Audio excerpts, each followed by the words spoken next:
जय जोहार। मैं श्रीमती रजनी शर्मा, रायपुर छत्तीसगढ़ से।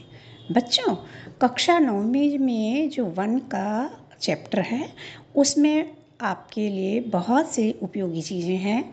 उसका एक अंश है वनों का उपयोग और संरक्षण। तो बच्चों, इसको पढ़ने से पहले इस शीर्षक का हम यदि संधि विग्रह करें तो यह दो चीज़ों से मिलकर बना है। पहला वनों का उपयोग और दूसरा उसका संरक्षण। अर्थात हम इस तरह से इसका उपयोग करें कि इसकी जो मूल कृति है, मूल इसके तत्व हैं, वो संरक्षित रहें, जंगलों की जैव विविधता बरकरार रहे। आइए तो इसको हम सुनते हैं। हुआ यूँ बच्चों कि पिछले 150 वर्षों में हमारे देश में वनों की बेतहाशा कटाई हुई है, जिसके फलस्वरूप आज केवल 23% भूमि पर वन बचे हैं। ये वन भी संभवतः पर्याप्त रूप से घने नहीं हैं, क्योंकि कटाई इतनी ज़्यादा हो रही है।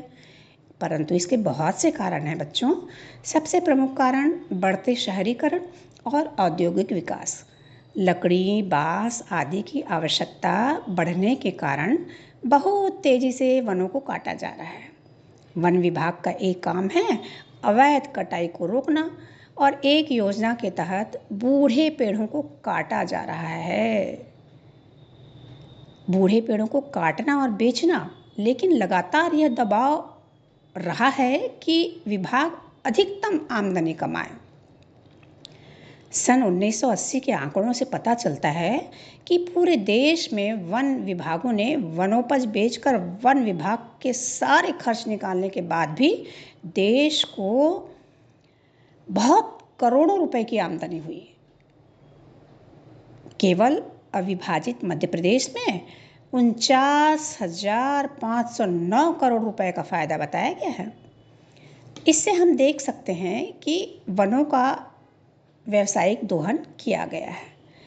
दूसरा कारण यह रहा है कि हमारी बढ़ती आबादी को पिछले 60 सालों में विकास के बाद भी वैकल्पिक रोजगार नहीं मिल पाया। खेती और वन एक दूसरे से जुड़े हुए हैं, तो इस तरह से कुछ जंगलों को नुकसान पहुंचा और आदिवासियों की पारंपरिक खेती और वनोपयोग के तरीके अव्यावहारिक होते गए।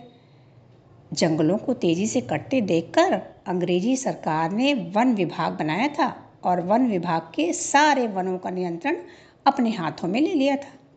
आदिवासी, जो पहले सामूहिक रूप से वनों के मालिक थे, अब जंगल में शिकार करने या वनोपज एकत्र करके गुनहगार बन गए। बच्चों, पता है बस्तर के जंगलों में महुआ इकट्ठा करने के लिए जो उसके नीचे आग लगाई जाती है ना पत्तों में, उससे पूरे जंगल जल रहे हैं। अब इस पर भी कानूनी सजा का प्रावधान हो गया है।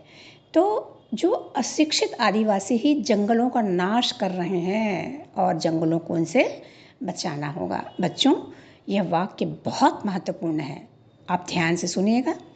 अशिक्षित आदिवासी ही जंगलों का नाश कर रहे हैं, अर्थात पहले जो आदिवासी थे उनकी गहरी आस्था वनों पर थी, वो उसे नुकसान नहीं पहुंचाते थे।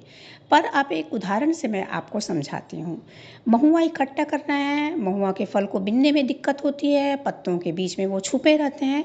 इसलिए क्या किया जाता है कि उसके नीचे जो सूखे पत्ते हैं उनमें आग लगा देते हैं वहाँ के वनवासी।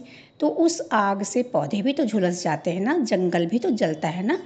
तो बच्चों, यह बिल्कुल ध्यान में रखना है कि हम वनों का सार्थक उपयोग करके उसका संरक्षण कैसे करें। जय जोहार।